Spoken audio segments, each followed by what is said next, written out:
Popular ഫ്രണ്ടുകാർ പ്രതികളായിട്ടുള്ള എല്ലാ കേസുകളും തെരഞ്ഞെടുപ്പിന് തൊട്ട് മുമ്പ് പിൻവലിച്ചത് ഇത്തരം മതഭീകര സംഘടനകളുമായി മുഖ്യമന്ത്രിയും LDF നേതൃത്വം നടത്തിയ ചർച്ചയുടെ അടിസ്ഥാനത്തിലല്ലേ?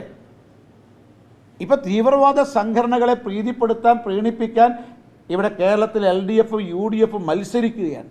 ഇത് കേരളത്തിൻ്റെ രാഷ്ട്രീയ രംഗത്ത് മാത്രമല്ല സാമൂഹ്യ രംഗത്തും ഗുരുതരമായിട്ടുള്ള പ്രത്യാഘാതങ്ങൾ ഉണ്ടാക്കും എന്ന് ഞങ്ങൾ മുന്നറിയിപ്പ് നൽകുകയാണ്.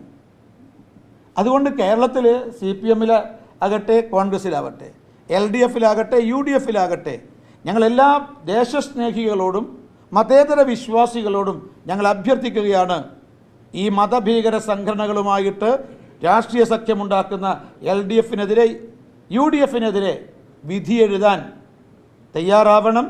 മാത്രമല്ല ഇക്കാര്യത്തിൽ ദേശസ്നേഹപരമായ നിലപാട്, രാഷ്ട്രത്തിൻ്റെ സുരക്ഷിതത്വത്തിന് അല്ലെങ്കിൽ അഖണ്ഡതയും ഐക്യവും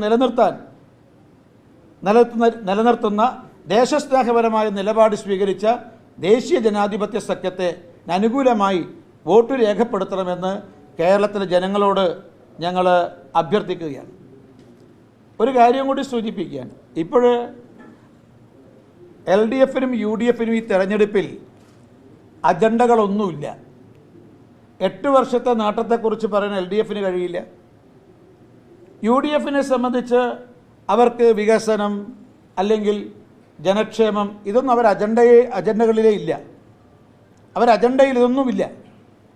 അതുകൊണ്ട് വികസനത്തെക്കുറിച്ചും ജനക്ഷേമത്തെക്കുറിച്ചും ഒന്നും പറയാനില്ലാത്ത LDFും UDFും ഇവിടെ വർഗീയ വികാരം ആളിക്കത്തിക്കുന്ന രീതിയിലുള്ള പ്രചരണം, പ്രസംഗം ഒക്കെ നടത്തിക്കൊണ്ടിരിക്കുന്നത്. അതിൽ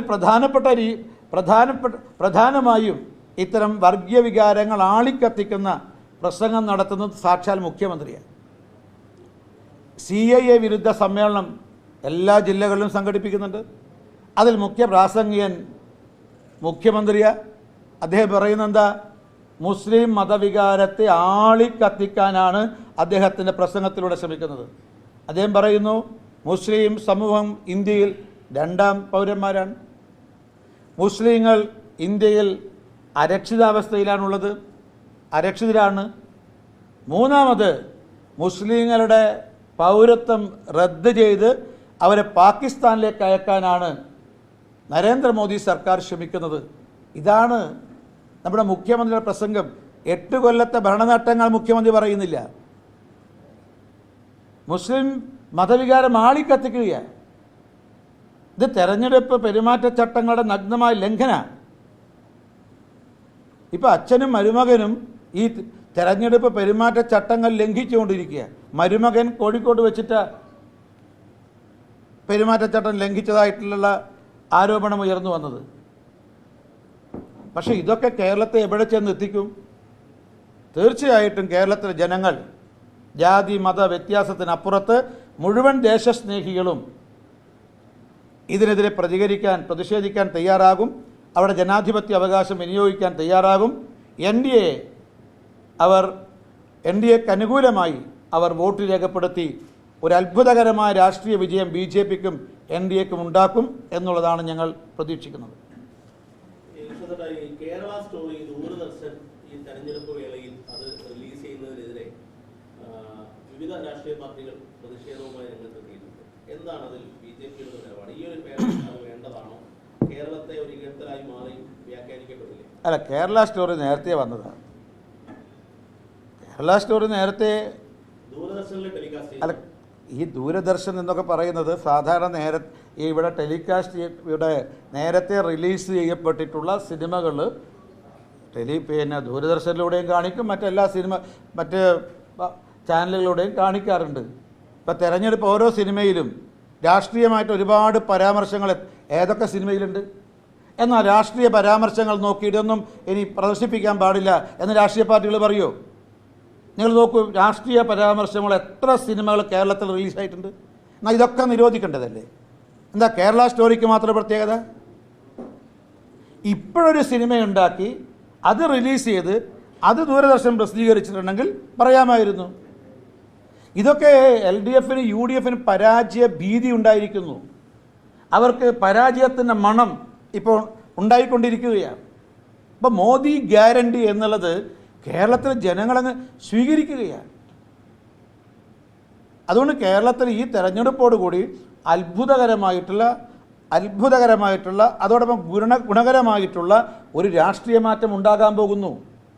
ഒരു പുതിയ രാഷ്ട്രീയം കേരളത്തിൽ ഉരുത്തിരിഞ്ഞു വരികയാണ്. അതിൽ ഭയപ്പെട്ടുകൊണ്ടാണ് ഈ LDF UDF ഇത്തരത്തിലുള്ള അടിസ്ഥാനരഹിതമായ ആരോപണങ്ങളും അപ്രസക്തമായ പ്രചരണങ്ങളും നടത്തിക്കൊണ്ടിരിക്കുന്നത്.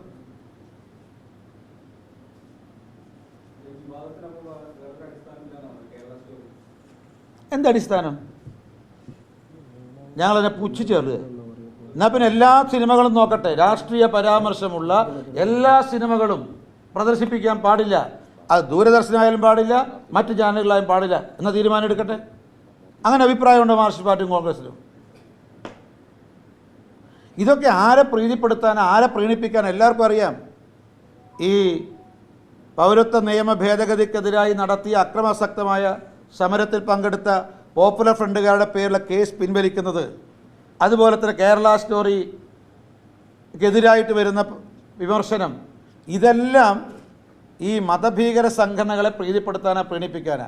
മാർക്സിസ്റ്റ് പാർട്ടിയുടെ കോൺഗ്രസിൻ്റെയും രാഷ്ട്രീയ അജണ്ട തീരുമാനിക്കുന്നത് മതഭീകര സംഘടനകളാണ്, തീവ്രവാദ സംഘടനകളാണ്. അവരെഴുതി കൊടുക്കുന്നതാണ് മുഖ്യമന്ത്രിയും പ്രതിപക്ഷ നേതാവും KPCC പ്രസിഡൻറ്റും CPM സംസ്ഥാന സെക്രട്ടറിയും പത്രസമ്മേളനത്തിലും പൊതുയോഗത്തിലും ഒക്കെ സംസാരിക്കുന്നത്. ഒരേ സോഴ്സിൽ നിന്നാണ് ഇവർക്ക് ഉപദേശങ്ങളും നിർദ്ദേശങ്ങളും കിട്ടുന്നത്.